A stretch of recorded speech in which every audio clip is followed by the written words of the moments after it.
Well, I'm so pleased to have you gentlemen here for a number of reasons. But this particular panel, we are talking about pioneering. And one of the reasons I wanted to talk about pioneering is because it's so important in this space. It's important to get more organizations, more companies to come along on this journey.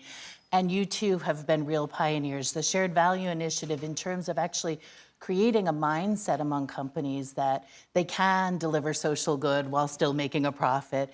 And Stan, what IBM has done in terms of creating models for good corporate engagement that so many other companies have been able to follow. This year represents our 25th anniversary at Pixera Global, and Mark and Stan are two of the recipients of our Pioneers in Purposeful Global Engagement Award. So it's great to have you be able to share some of your thoughts today about why you are pioneers, why you cared to be pioneers, and what it means to be a pioneer. And I'll start with you, Mark. Well, thanks. Well, you know, I'm not sure I ever expected to be a pioneer or even necessarily think of myself that way. But it's really been about pursuing a question. And the question is, how do you achieve social change and social impact? And pursuing that question has led me from a background in venture capital into philanthropy, and then beyond philanthropy into working with corporations, this idea of shared value, working across sectors with our idea of collective impact, and really trying to figure out what's holding the world back and where are the levers that really can help make change at scale that's so badly needed. Why are you a pioneer, Stan? I don't know about the pioneer part of it, but I think that from corporation standpoint, it is good business to focus in on your business strategy and societal impact in a shared way, to produce real value for the company. And you can't do that if you ignore the importance of the role that business plays in society. Now, this isn't something new for a large company. If you think about it, in the 1930s, IBM worked with the government and created Social Security. There was a piece of legislation. It couldn't have been implemented by the government. A company working with the government implemented a path-breaking piece of legislation that had real value for the company, and it came as a result of a public-private partnership, or when IBM helped create the issue of computer science, which didn't exist until 1946. Actually, the CEO of the IBM company named it computer science. So now what we really need is a 21st century version of that, where people really understand the value, the real value to your employees, the real value to your shareholders, the real value to your company. And you can't do that operating alone. No one company can do something really significant in improving education or making an impact on the environment or addressing the challenge of healthcare. It has to involve cross-sector activity. Well, no one company can do it alone. This is one of the reasons we consider IBM to be a pioneer, is because you have worked in such close collaboration with many other companies, including some of your competitors, in developing these models and in rolling them out so that you could have a greater impact. Why would you do that? Why not just own it and be the champion of it at IBM?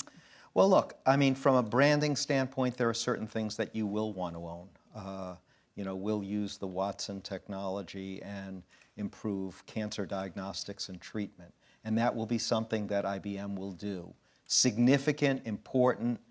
On the other hand, coming up with ways to engage your employees to make an impact on society through the Corporate Service Corps, where we've had 3,000 of our employees on 1,000 teams around the world. That's something we definitely want to invite other companies in. We want to create a model so that they can engage in it. Basically adding our value to our clients, which is critically important. Why work with IBM? Because we add so much value to the relationship between IBM and our clients. But secondly, you really want to change society's view of companies. And you can't do that on your own. Actually, you don't want to have outliers. You want to get large numbers of companies behaving in a way that makes an impact on society, because that's good for your sector and it's good for all companies. So when we engage other companies, for example, in our PTech program, to build the skills of the next generation of workers and address U.S. competitiveness, that's something that IBM can lead on, but we need collaborators and partners. And the benefit is to IBM, but the benefit is more broadly to society. Mark, how is that perception of business's role in society changing? And what do you see through the Shared Value Initiative? Is it real change? I think there's absolutely real change, and we see it by leading companies all around the world. The Shared Value Initiative really has thousands of members spread all over the world and is beginning to create nuclei of independent action around shared value in different parts of the world, where local companies are coming together and saying, how does this issue apply, this idea apply to the issues in our country and to the situation in our country? And that's very, very powerful, because the idea is a great umbrella, but to make it real, it has to be about a specific business and a specific issue in a specific geography. And that's what we're seeing happen in so many different industries in so many different places. So it's very exciting. But I will say it is also a real change in the mindset for business. The idea that we can make money working with low-income populations, and that's okay. It doesn't have to be charity. The idea that we can rethink our products, we can rethink our value chain, to take into account social issues, really build it into our strategy. It doesn't have to be the CSR and foundation people off to the side. These are real shifts in how companies operate. We're seeing companies create new positions of vice president of shared value or of social innovation, because they didn't have a role that was both operational and involved social issues before. And so it's a real shift. It will take time. It's a real shift. It will take time. And one of the things we talked about earlier today is there are not enough companies that are going this shared value route. And I have a specific question from Twitter from Asia Mensen at GSK. And her question is, how do we get more business and civil society involved in multi-sectoral partnership to achieve the Sustainable Development Goals so that it's not the same people at the table? Well, I think you have to socialize the impact. I think that a lot of people thought about corporate philanthropy as something that was about generosity, and that it was important for a company to be generous and to do something. They even had phrases like giving back, and that's a good thing to do, but it doesn't focus in on the impact or the value. I think having clear metrics, so when you do path-breaking activity in this area, has it helped you significantly improve the skills of your workforce? Has it helped you retain top talent in your company? Has it helped you attract socially responsible investors to invest in what you're doing? Has it helped you open new markets? Has it helped you improve your relationship with clients? Has the collaboration and partnership with government or not-for-profits helped solve a problem that impacts on your company bottom line? Companies are very good at measuring a whole host of things. They haven't been as good at measuring the clear value of your corporate citizenship program. We do that year to year. We present it to our board of directors so that they can actually see, according to 5 different metrics, what are the actual benefits, and that gives them confidence that this is something that, regardless of your ups and downs from a corporate profit standpoint, this is something that is as valuable as making your investment in research or making your investment in skills building for your employees. It's critically important. It has metrics. And when other companies take a look at that, they begin to see, well, this could be viewed in a different way. At the Harvard Business School, one of the professors there, Rosabeth Kanter, described the IBM approach as going from spare change to real change. Real change is something that you measure, and then you have confidence that if you make these investments in doing things in a different way, you have actual results. Now, Mark, you've worked with a lot of different companies on their shared value programs, and you've looked at this issue of measurement. Can you give us some specific examples of how companies have measured the value back to the company and how they've used that information to further their work? Sure, and it's not just measuring the social impact, but it's understanding the link between the social impact and the business benefit. How does what you're achieving in terms of social impact drive benefits for the company that in turn justify investing more resources and efforts in achieving greater social impact? And so that link is often missing. We've had a working group of a fascinating cross-section of companies that have tried to focus on how do you measure health outcomes and improvement.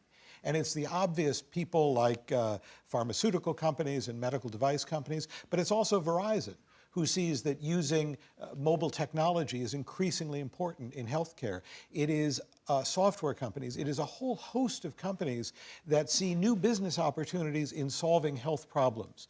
And I completely agree with Stan that to work across sectors, you have to have a common set of metrics. You have to be measuring the same things toward the same goals. And I think what really motivates people to work across these sectors is when they realize it enables them to reach their own goals. We have another working group at the Shared Value Initiative, which is the heads of 15 of the largest international NGOs in the world. And they are meeting regularly to figure out what are the shared value projects that we can do with companies that are profit-making, because we see that that will enable us to scale our impact and serve our mission. And so it's recognizing that whether you're a nonprofit, whether you're a company, whether you're in government policy, you have to work across these sectors if you're going to achieve your goals. But working across those sectors is also really, really challenging. It's Yes. hard to forge a real partnership. What are some of the challenges in partnership? Well, first of all, you can't change anything unless you deeply understand it. If you want to make an impact on education and you don't understand how it's structured, you don't understand the critical policy issues, governance issues, finance issues, you will not be successful. If you're trying to make a collaboration and partnership with a non-governmental entity, you have to understand how they operate, what motivates them, and they have to understand you. For me, it helps that I was the Deputy Chancellor of Schools in New York. It helped that I worked for a mayor or a governor. It helped that I ran a not-for-profit organization. But for a lot of people, working cross-sector involves a real learning curve. You can't be successful with a collaborator and partner unless you understand what motivates them, the critical organizational issues, and a collaboration and partnership needs to be equal. You can't just say, because we're giving you money, we want you to do the following kinds of things, and we're not going to share that work with you. When we came up with the idea of transforming high school in America and hopefully around the world, and thinking about how you could change the curriculum to include workplace skills, how you could bring higher education and K-12 together in an innovative and creative way involving with businesses so you could get at the skills crisis, that involved a deep collaboration. We needed to get other companies involved. We needed government support at the highest level, President of the United States, governors, mayors, school district leaders, university presidents. That's very complicated. But it's actually no more complicated than a lot of difficult things that companies do. They do it all the time. But they have to apply the same skill to this kind of work. I think if you think that it's easy, maybe writing a check is easy. Bringing about real significant change involves a real commitment to understand and knowledge about the cross-sector. And then identifying what does success look like at the end of a 3-month period, a 6-month period, or a 9-month period.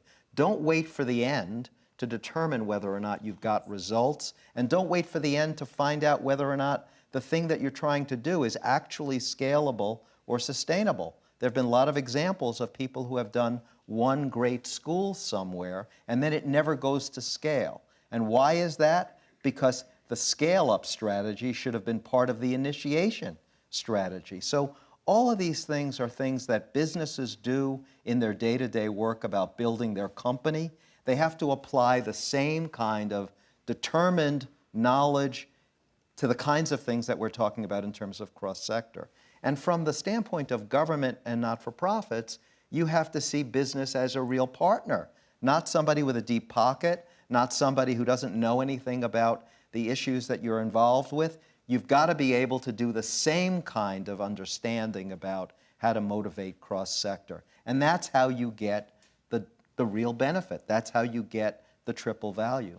And I think what's really implicit in what you've described, which I agree with completely, is the leadership role that companies can play. They can get out in front and they can bring together these consortiums. And the President of the United States will listen to IBM. Right. And so will governors. And so will nonprofits all over the world. They can't control the initiative completely. They can't own it completely, but they can bring the right parties together in a way that government has a very hard time doing, and nonprofits often don't have the influence and leverage to do. And so it isn't always that companies have the answer or need to be in charge, but companies can get the ball rolling by taking a leadership role. One of the things that's always interesting to me about shared value is this idea that there's some very good companies doing very good work, calling it shared value with their left hand, and with their right hand, they may have some pretty abhorrent Sure. business practices. How do you square that circle? Well, you know, the world is changing, and there are a lot of industries that are in real transition, whether it is energy production, whether it is food and beverage, and so on. And these industries, you know, unfortunately, just like the record industry a couple decades ago, have a very profitable business model and very demanding shareholders. And it's very hard for them to let go of what they're currently doing, even if they know that's not the future, to shift over to something where there is a learning curve and there is not the same level of profitability at the outset, and there's a higher degree of risk because it's a new product and a new market that they don't understand as well. And so I think we see a lot of companies that struggle in transition.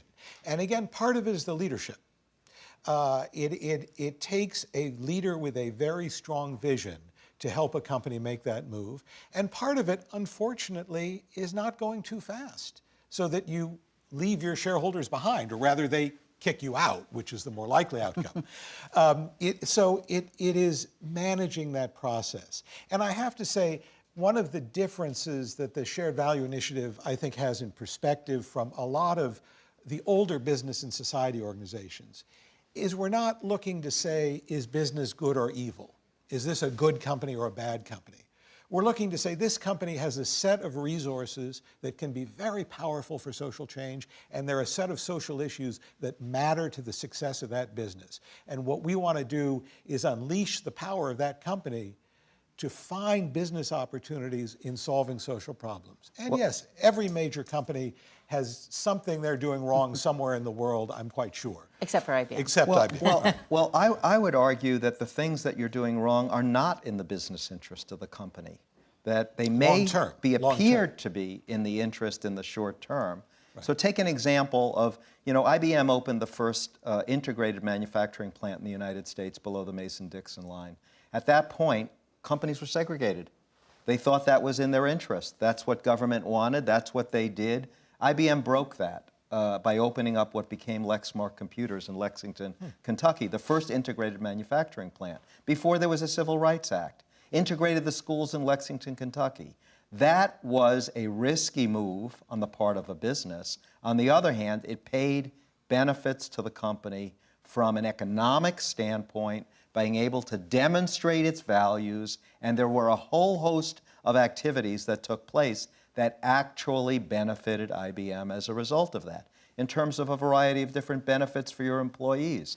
They might look like cost in the short term, but in the long term, they produce value. In the environmental space, they look like they're costly in the short term, they actually produce economic value over the long term. So I think this idea that somehow bad business behavior is something that's good for your bottom line, and this social responsibility or corporate citizenship is something different, and it's only marginally beneficial to the bottom line, I would blow that completely away. And we've got actual practices and clear examples that that kind of leadership is good for your employees, it's good for your shareholders. It actually helps attract the best talent to work in your company. There are a lot of young people who are the most gifted, the most talented. You want to recruit them. They don't want to work for a company that doesn't pay attention to the kind of things that we're talking about. So I really think it's not an either-or situation. It's how you approach it, whether it's short-term or longer-term. When you make investments in research, they don't necessarily produce their benefit in a 30-day period. Everybody understands that. That's what this is about. Well, thank you both for being here. Thank you for your leadership. Thank you for bringing so many companies along on this journey. And it will be a slow journey, but we'll be on it together. So thanks so much. Thank you, Deirdre.